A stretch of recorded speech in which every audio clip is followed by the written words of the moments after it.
कुछ लोग ये कह रहे हैं कि आरसीबी अगर 95 पे ऑल आउट हो गया तो रशिकदर सलाम डगआउट पे बैठ के खड़े होके इस तरीके से सेलिब्रेट क्यों कर रहा था जैसे कि आरसीबी आईपीएल ट्रॉफी जीत गया है। या फिर आरसीबी की फैंस इस तरीके से सेलिब्रेट क्यों कर रहे हैं कि आरसीबी आईपीएल ट्रॉफी जीत गया है। सेकेंड इनिंग्स पे विराट कोहली इस तरीके से सेलिब्रेट क्यों कर रहा है जैसे कि आरसीबी आईपीएल ट्रॉफी जीत गए। अब लोगों का काम है कहना, लोग तो बहुत कुछ कहेंगे है ना।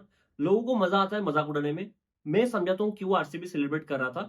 पहला रीजन है कि 49 का रिकॉर्ड टूटा नहीं है, which is a huge huge achievement. क्योंकि एक टाइम पे 42 फॉर 7 था, 49 का रिकॉर्ड खतरे में था। तो सेलिब्रेट करना तो बनता है, देखो छोटे छोटे चीज सेलिब्रेट करना बनता है और विराट कोहली इसलिए सेलिब्रेट कर रहा था। देखो लाइफ में ना आपको पता नहीं है कि व्हाट विल हैपन नेक्स्ट, आगे क्या होता है आपको कुछ पता नहीं, आगे कुछ भी हो सकता है ना। तो लिव इन द प्रेजेंट और हर एक छोटे छोटे मोमेंट्स को सेलिब्रेट करना चाहिए, एंजॉय करना चाहिए, है ना। तभी आप खुश रहोगे जिंदगी में, वरना थेरेपी चाहिए। तो जो भी है, Virat Kohli was living in the present और इसलिए सेलिब्रेट कर रहे थे हर विकेट में। क्या पता जैसे आरसीबी जीत भी सकता था ना, फ्यूचर किसी ने नहीं देखा, ठीक है। उस दिन आपने डिसाइड किया था क्या कि पंजाब जीत जाएगा केके के साथ, जीत गया ना। तो मजाक मत उड़ाओ, इतना बड़ा जो गिनीज वर्ल्ड रिकॉर्ड है 49 का, वो तोड़ नहीं पाया, तो वो भी एक अचीवमेंट आरसीबी के लिए, इसलिए रशीद सलाम थोड़ा सा एक्साइटेड हो गया। उसमें कुछ प्रॉब्लम नहीं है, ठीक है। 3 मैच हुआ है होम ग्राउंड में, तीनों मैच आरसीबी हार गया, तीनों में टॉस हार गया, तीनों में पहले बैटिंग आ गया, तीनों बारी बैटिंग नहीं हुआ है। लेकिन प्रॉब्लम आरसीबी के लिए उनके बैट्समैन नहीं है, ना ही उनकी बॉलर से, ना ही फील्डर से। प्रॉब्लम एक ग्राउंड ही है, मुझे ऐसा लगता है ना। बैट्समैन में कुछ भी गलती नहीं है, बैट्समैन ने कुछ भी गलत नहीं किया है। प्रॉब्लम ग्राउंड में है, अगर ग्राउंड में कुछ सॉल्व कर पाएंगे तो इधर ही प्रॉब्लम सॉल्व हो जाएगा। बाकी प्लेयर्स तो बहुत बढ़िया है।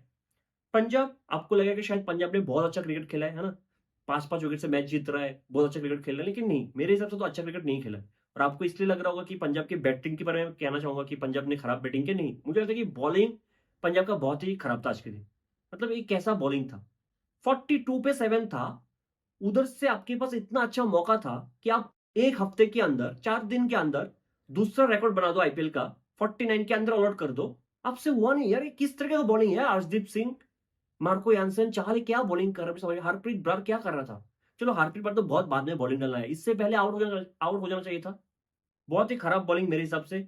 मतलब 49 के ऊपर इसको जाना नहीं चाहिए था, ठीक है। तो पंजाब की बॉलिंग बहुत खराब था, बैटिंग तो अच्छा ही किया मेरे हिसाब से, ठीक है। खैर शुरू से शुरू करते हैं। टॉस श्रेयस अय्यर जीत के ही कहता है, क्योंकि 14 ओवर का मैच था, कि मैं पहले फील्डिंग करूंगा। और पंजाब के प्लेइंग 12 में दो चेंजेस था, एक हरप्रीत ब्रार आ गया, और चिन्ना स्वामी में हरप्रीत ब्रार क्या करने आता है आप सबको पता है, वो मुझे एक्सप्लेन करने की जरूरत नहीं है। दूसरा मैक्सवेल बाहर हो गया, जो सुन के मैं बहुत ही खुश था, स्टोनिस आया वापस, है ना। वेल डिजर्व था कि मैक्सवेल बाहर हो गया, क्या पता आज के दिन अगर मैक्सवेल होता भी तो शायद वो लॉयल्टी दिखा देता, है ना। कितने 50 में 4 था पंजाब सेकंड इनिंग्स पे, 50 में 5 होता अगर मैक्सवेल होता, ठीक है। और एक थोड़ा एक्स्ट्रा प्रेशर डाल दिया जाता, और ऊपर से स्टोनिस भी नहीं होता तो पता नहीं क्या हो जाता, ठीक है। हरप्रीत ब्रार डायरेक्ट बैटिंग करना जाता, ठीक है। तो बेटर है कि मैक्सवेल को नहीं खिलाया। आरसीबी ने भी एक चेंज किया प्लेइंग 12 में, कि देवदत्त पडिक्कल को बाहर कर दिया। तो मतलब एक बैट्समैन कम खिलाया आरसीबी ने आज। वो तो बाद में मजबूरी में लाना पड़ा मनोज भंडारी को, वो भी बॉलिंग ऑलराउंडर है टू बी वेरी ऑनेस्ट, ठीक है। तो एक बैट्समैन कम खिलाए, कॉन्फिडेंस देख रहे हो आप कि चिन्नास्वामी में हम सेकंड इनिंग्स में एक एक्स्ट्रा बॉलर खिलाएंगे, बैट्समैन हमें देवदत्त पडिक्कल, चिकारा विकार ये सब नहीं चाहिए। सीधा इतने जो बैट्समैन है वही इस टीम के लिए, पंजाब के लिए एनफ है, इसमें हम हरा देंगे, ठीक है। अच्छा डिसीजन था, अब उनको जो अच्छा लगता है वो करे, क्योंकि ग्राउंड में हमने देखा कि बॉलर ज्यादा विकेट लेता है। आरसीबी दो दो मैच बैटिंग की वजह से हार चुका है, तो शायद रजत पाटीदार को पहले से पता था बैटिंग से इस पिच पे रन तो बनेगा नहीं, बॉलिंग से कुछ कर सकते तो एक एक्स्ट्रा बॉलर ऐड कर लेते, यही बेटर रहेगा। तो मेरे हिसाब से रजत ने करेक्ट डिसीजन लिया है, ठीक है। आज दी बात है, मैच का fourth ball, over the wicket आके back of the length ball angle करके बाहर जाता है, सॉल्ट पुल करना जाता है, top edge, catch out. Marco Jansen, वो कैच नहीं, जॉश इंग्लिश का कैच था, आउटस्टैंडिंग कैच था, क्योंकि स्क्वायर पे चाहल के हाथ पे कैच था वो। जॉश इंग्लिश विकेट कीपर की पोजीशन से भाग के आगे वो कैच पकड़ता कि नहीं चाहल भाई, आप रहने दो, आपसे फील्डिंग नहीं होता है 90% टाइम, मैं पकड़ लूंगा, अच्छा कैच पकड़ा है। आजदीप दूसरे ओवर पे आता है, same back of the length ball, Kohli same pull shot करने जाता है हॉरिजॉन्टल बैट से, खड़ा हो गया, मिड ऑन से यानसेन पीछे भागते हुए कैच पकड़ा, आउटस्टैंडिंग कैच था। दो शॉट ऑलमोस्ट सेम, दो back of the length ball, दोनों पे दो बैट्समैन आउट, बहुत ही इंपॉर्टेंट विकेट था। बार्लेट आता है, लियाम लिविंगस्टन जो बॉल एंगल करके बाहर जा रहा था उस पे टेढ़ा होकर कदमों का इस्तेमाल करके मारा जाता है मिड ऑफ के ऊपर से, सीधा कवर के हाथ पे प्रियांश आर्या, वो भी अच्छा कैच था। 3 विकेट पावर प्ले में गिर गया, 4 ओवर का पावर प्ले था, उसमें 26 पे 3 था। चाहल का पास first over, Jitesh Sharma slog sweep करने जाता है, सीधा नेहल वडरा के हाथ पे, डीप स्क्वायर लेग के हाथ पे। मतलब जितेश शर्मा 7 बॉल खेल के 2 रन, और आप कहोगे कि खराब इनिंग्स है, लेकिन मुझे लगता है कि अच्छा बैटिंग किया जितेश ने, ठीक है। मैं कहता हूं क्यों, 7 बॉल खेला है, वो तो 2 बॉल खेल के 2 भी बना सकता था, 3 बॉल खेल के 2 बना सकता था, 1 बॉल खेल के 2 बना सकता था, लेकिन 7 बॉल खेला, जो बहुत इंपॉर्टेंट है इस मैच के पर्सपेक्टिव से। मैं कहता हूं क्यों, राहुल द्रविड़ ने, इनफैक्ट बहुत सारे बड़े बैट्समैन ने ये चीज हमेशा कहा है कि जितना टाइम आप क्रीज में बिताओगे उतना एज ए बैट्समैन आपके लिए अच्छा है ना, और इतना ही कॉन्फिडेंस आप नेक्स्ट मैच पे लेके आओगे कि मैंने कुछ तो टाइम बिताया क्रीज पे। तो 2 बॉल 3 बॉल खेल के आउट होने से बेटर है 7 बॉल खेल के आउट होना, ठीक है। तो जितेश ने मेरे हिसाब से अच्छा काम किया, 7 बॉल खेल के 2 बनाए, which is good for him, ठीक है। कृणाल पांड्या आता है, मार्को एंसन सीधा उसके मुंह पे बाउंसर मारता है, पुल करने जाता है, एज लग के हेलमेट पे लग के कैच खड़ा हो जाता है, मार्को एंसन खुद पकड़ता है। और रिव्यू लेने से पहले पता था कि कृणाल पांड्या आउट है, क्योंकि जैसे ही फिजियो आया चेक करने, क्योंकि आना पड़ता है कंकशन के रूल के हिसाब से, कृणाल पांड्या जब फिजियो आया वो ऑलमोस्ट चल के वापस जा ही रहा था, ठीक है। तो फिजियो ने उसको रोक लिया कि रुक जा भाई, ठीक है। तो वो उधर आउट हो गया। कृणाल पांड्या ने काम कुछ अच्छा किया नहीं, ठीक है, 2 बॉल खेले, मतलब उसको ज्यादा कॉन्फिडेंस नहीं मिलेगा अगले मैच पे। फिर आता है चाहल दूसरा ओवर लेके, लेग ब्रेक डालता है, रजत पाटीदार कोशिश करता है कि एक्स्ट्रा कवर के एरिया पे खेले, बड़ा शॉट इनसाइड आउट ड्राइव, सीधा खेलता है मिड ऑफ बोल रहा हूँ, लॉन्ग ऑफ के हाथ पे, शायद बर्लेट था, अच्छा कैच था, लेकिन रजत पाटीदार ने अच्छा बैटिंग किया है। 18 बॉल्स खेल के गया, रन तो मैंने देख भी नहीं रहा हूँ, 18 बॉल्स खेल के गया, which is good for him.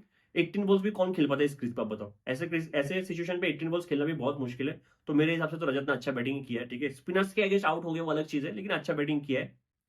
फिर आरसीबी को पता लगा कि हमने आज गलती कर दिया कि देवदत्त पडिक्कल को बाहर कर दिया, जो शायद इस क्रिसमस को होम ग्राउंड भी है और एक टेस्ट प्लेयर भी है। देवदत्त पडिक्कल बहुत अच्छा टेस्ट प्लेयर है, बहुत अच्छा टेम्परामेंट है, जो इस पिच पे शायद अच्छा बैटिंग कर सकता था। एटलीस्ट इतना तो मेक श्योर करता कि 14 ओवर हम बैटिंग कर ले ठीक ठाक।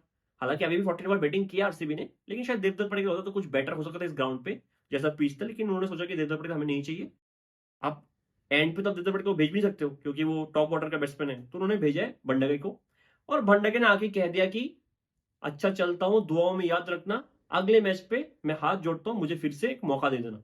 भंडारी आया, मार्को एंसन ने डाला, सीधा पैड पे खा गया।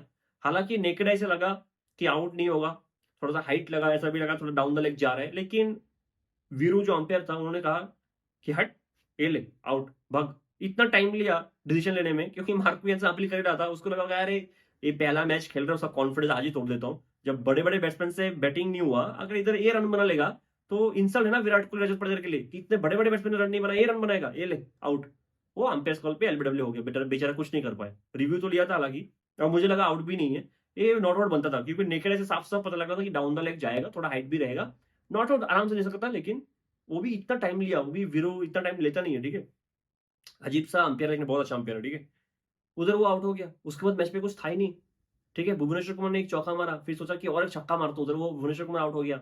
लेकिन टीम डेविड, मैं सेकंड मैच से कह रहा हूं आरसीबी के लिए शायद इस सीजन में सबसे बड़ा पॉजिटिव टीम डेविड है।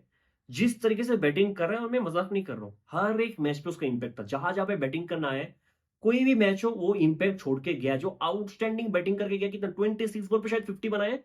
और मैं, चलो रन तो 50 है, ये स्ट्राइक रेट इससे भी बेटर होता, है ना, क्योंकि उसने बहुत सारे बॉल पे सिंगल लिया नहीं जहां पे सिंगल था, क्योंकि नॉन स्ट्राइक रेट कभी हेजलवुड है, कभी भुवनेश्वर कुमार है, तो वो क्या ही कर सकता था, इसलिए उसने सिंगल नहीं लिया, ठीक है। वरना स्ट्राइक रेट और भी ज्यादा होता। तो काफी अच्छा बैटिंग किया लास्ट ओवर में, जो हरप्रीत को मारा, बहुत अच्छे शॉट्स खेला है। तो जो सेम सिर्फ पावर का गेम है, ठीक है। पिच जैसा भी हो, जो हो, डैम्प हो, जैसा भी हो, वो तो अच्छा बैटिंग कर रहा है, क्योंकि पावर का गेम है, आपको मारना पड़ता है, ज्यादा टाइम करने की जरूरत नहीं है, जोर से घुमाओ, ग्राउंड इतना छोटा है कि आप मार ही लोगे, ठीक है। बहुत अच्छा बैटिंग उसने की, एक ह्यूज पॉजिटिव आरसीबी के लिए। मतलब इस गेम में तो सिर्फ एक ही पॉजिटिव है, चलो सेकंड इनिंग्स पे हेजलवुड भी पॉजिटिव था, लेकिन हेजलवुड तो हमेशा ही पॉजिटिव है, ठीक है। हरप्रीत ब्रार ऐसा हमेशा क्यों होता है कि वो चिन्ना स्वामी में आके ऑलमोस्ट हर एक बार हैट्रिक बॉल पे आ जाता है। पहले भुवी को आउट किया, अगली बॉल पे यशदल को आउट किया, मतलब अच्छा बॉलिंग कर रहा था। लेकिन मुझे लगता है यशदल बोल रहा हूँ, श्रेयस अय्यर से एक गलती हुआ है कैप्टनसी में। श्रेयस अय्यर का मैं समझ सकता हूँ कि सोच क्या था, उसका सोच था जो भी अच्छे बॉलर है, जो भी रेगुलर बॉलर है, उनको पहले ही खत्म करवा लेते कि आरसीबी 10-11 ओवर पे ऑल आउट हो जाए। ये शायद श्रेयस अय्यर का प्लान था, लेकिन ये कितने बार होगा आपको पता नहीं है ना। तो उसने क्या किया, पहले यानसन का ओवर खत्म करवा दिया, फिर आर्शदीप का ओवर खत्म कर दिया, चाहल का ओवर खत्म करवा दिया, बर्लेट का ओवर खत्म करवा दिया। तो बाद में रह गया एक हरप्रीत ब्रार, जो डेथ में ओवर डालने आ गया था। मतलब आज 14th ओवर का मैच है, अगर वो 14th ओवर डालेगा, वो तो डेथ का ही बॉलिंग हो गया ना। तो ये शायद करना नहीं चाहिए था, जब 42 फॉर 7 था, या इससे पहले आप हरप्रीत ब्रार को एक ओवर दे सकते थे बीच में, और एक ओवर, ताकि डेथ पे एटलीस्ट आर्शदीप के एक ओवर हो, या फिर कोई भी पेसर के एक ओवर हो। ये होना नहीं चाहिए कभी भी, ठीक है। कि आप एक कोशिश करो जल्दी जल्दी इनको पहले आउट कर देते, क्योंकि आप डिफेंड तो नहीं कर रहे हो छोटा स्कोर, आप चेस करने जाओगे बाद में, ठीक है, तो थोड़ा सा इधर डिफेंसिव कैप्टनसी लगा, या फिर आप कह सकते हो कि ज्यादा ही अटैकिंग कैप्टनसी था कि 10 ओवर में ऑल आउट कर दे, सबका ओवर इधर ही खत्म करवा दे। ठीक है, तो इधर थोड़ा सा एक शायद कैलकुलेशन में मिस्टेक था मेरे हिसाब से। हरप्रीत ब्रार का लास्ट ओवर था और ऑब्वियस है अगर फिंगर स्पिनर आएगा टीम डेविड के सामने या फिर कोई भी बड़े बैट्समैन के सामने, वो मार तो खाएगा। 3 छक्का दिया, 4 छक्का भी हो सकता था। एक तो नो बॉल था, उस नो बॉल पे राशिद सलाम खड़ा हो गया, सेलिब्रेट करने लग गया था कि चलो अच्छा बैटिंग तो किया, और सेलिब्रेट करना भी चाहिए मेरे हिसाब से। जो टीम डेविड इनिंग्स खेला उस पर सेलिब्रेट करना बनता भी है, टू बी वेरी ऑनेस्ट। अब 95 इस पिच पे मतलब डिफेंड तो नहीं कर सकता आरसीबी किसी भी तरीके से, है ना। मतलब क्या कर लेता उससे ज्यादा, कुछ भी करके डिफेंड नहीं कर सकते। लेकिन फिर भी पंजाब ने सोचा कि हम भी थोड़ा बहुत ग्लिम्पसेस दिखाते हैं, थोड़ा बहुत होप देते हैं आरसीबी को कि नहीं, आप इतने खराब टीम नहीं हो, आप अच्छा कर रहे हो, बस पिच खराब है, तो हम थोड़ा बहुत फाइट करके जाएंगे, ऐसा शो करेंगे कि नहीं आप लोग भी अच्छा क्रिकेट खेल रहे हो। तो प्रभ सिमरन सिंह सेम गलती करता है जो फिल शॉट ने किया, जो विराट कोहली ने किया। हॉरिजॉन्टल बैट से खेलने गया, back of the length ball को सीधा खड़ा कर दिया। फिर प्रियांश आर्या भी सेम चीज करता है, back of the length ball को हॉरिजॉन्टल बैट से खेलने जाता है, वो सीधा खड़ा कर देता है। उसके बाद आता है हेजलवुड का दूसरा ओवर, जहां पे पहले शॉर्ट बॉल पे एक्स्ट्रा बाउंसर डिसीव हो गया था। श्रेयस अय्यर कट करने के एक्स्ट्रा बाउंसर शायद 1 इंच बॉल ऊपर था। आउटसाइड जितेश शर्मा का एक बेहतरीन आउटस्टैंडिंग कैच था। उसी ओवर के लास्ट बॉल था शायद, जहां पे फिर से एक्स्ट्रा बाउंस पे कट करने गया था जॉश इंग्लिश, उधर भी एक्स्ट्रा बाउंसर डिसीव सीधा थर्ड मैन के हाथ पे। और ये हेजलवुड का स्पेशलिटी रहा है हमेशा, मतलब कोई भी पिच ले लो, कोई भी ग्राउंड ले लो, शायद मतलब कोई भी बॉलर ले लो जो हेजलवुड से लंबा है। इसी पिच पे मार्को यानसन भी बॉलर ले गया था ना। कोई भी पिच ले लो, जिस पिच पे मान लो गुड लेंथ से कोई बाकी पेसर को अगर 9 मीटर का बाउंस मिलता है, हेजलवुड को सेम लेंथ से, गुड लेंथ से 10.5 मीटर का बाउंस मिलता है। मतलब उसको थोड़ा एक्स्ट्रा बाउंस तो मिलता ही मिलता है, और उसका स्पेशलिटी हमेशा रहा है। और दोनों बैट्समैन एक्स्ट्रा बाउंस से डिसीव हुआ है, स्पेशली श्रेयस अय्यर तो पूरे तरह से डिसीव हो गया था एक्स्ट्रा बाउंस से।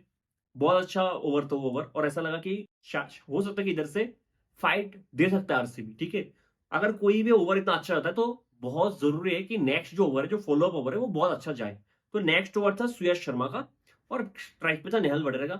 पहला 4 बॉल डॉट बॉल, जिसमें शायद 3 बॉल तो यही था, गुगली था नेहल वडेरा को कुछ समझ में नहीं आ रहा था। उधर से जितेश शर्मा बार बार स्टाम्प उड़ा दे रहा था, तोड़ दे रहा था, जैसे कि मतलब खुद से धक्का मार के नेहल वडेरा को क्रीज से निकाल दिया कि भाग, आज स्टंपिंग करके छोड़ूंगा। ठीक है, पहला 4 बॉल ऐसा लगा कि नेहल वडेरा से कुछ नहीं होगा। फिर नेहल वडेरा सोचा बहुत हो गया, अब मैं कुछ करता हूं। फिर रिवर्स स्वीप निकला, चौका, अगले बॉल पे छक्का मार दिया। ठीक है, 10 रन हालांकि उस ओवर से आया था, लेकिन मेरे हिसाब से सुयश ने प्रेशर तो क्रिएट किया था पहले 4 बॉल पे। बाकी जो 2 बॉल पे हुआ वो नेहल का ब्रिलियंस था, उसने रिस्क भी लिया और उसने सोचा कि नहीं बहुत हो गया, मेरा पेशेंस लेवल खत्म हो गया, अब मैं मारना चालू करता हूँ। ठीक है, फिर अगला ओवर हेजलवुड का वो भी अच्छा ओवर था। 3 ओवर पे कितना 14 देके 3 विकेट लिया है हेजलवुड, आउटस्टैंडिंग बॉलिंग करके गया इस मैच पे। फिर जो 11th ओवर था वो था सुयश का, जिसमें 15 रन वो खा गया, जिसपे नेहल वडेरा फिर से सामने आ गया, बहुत मारा उसको। फिर 12th ओवर में शशांक सिंह क्या करता है मेरे समझ से बाहर था। मतलब उसकी हिम्मत देखो एक बार, भुवनेश्वर कुमार की back of the length ball को, और बॉलर जाने दो कोई भी हो, back of the length ball को वो सामने बढ़ के स्ट्रेट डाउन द ग्राउंड मारने जाता है, वो भी कैसे, वर्टिकल बैट से, हॉरिजॉन्टल बैट से नहीं कि हॉरिजॉन्टल बैट से मार दूंगा back of the length ball को। थोड़ी ना फुल लेंथ का बॉल था, बैट के स्लॉट पे बॉल था कि आप वर्टिकल बैट से स्ट्रेट डाउन द ग्राउंड मार दोगे। Back of the length ball को straight down the ground vertical bat से मारने गया, उधर को आउट ना बनता ही था। आप कहां से बाउंड्री क्रॉस करोगे वर्टिकल बैट से back of the length ball को। मतलब गट्स जो दिखा रहे थे पंजाब के बैट्समैन, वो भी मतलब रिसर्च होना चाहिए एक बार। उसके बाद लास्ट ओवर में कुछ था नहीं, एक तो छक्का स्टोनिस ने बाद में मार दिया, और स्टोनिस भी तो एक्स आरसीबी ब्लडी है, उसने सोचा एक छक्का मैं भी मार देता हूँ, बहुत दिन हो गए चिन्नस्वामी में ठीक से खेला नहीं हूँ। आउटस्टैंडिंग बैटिंग, फिर भी मैं कहता हूँ लोग कहेंगे कि आरसीबी ने बहुत खराब क्रिकेट खेला है, लेकिन लोगों का मत मानना, आरसीबी ने उतना खराब क्रिकेट नहीं खेला है। लोग कहेंगे कि पंजाब ने बहुत अच्छा क्रिकेट खेला है, लोगों का ये भी नहीं मानना, पंजाब ने खराब क्रिकेट खेला मेरे से।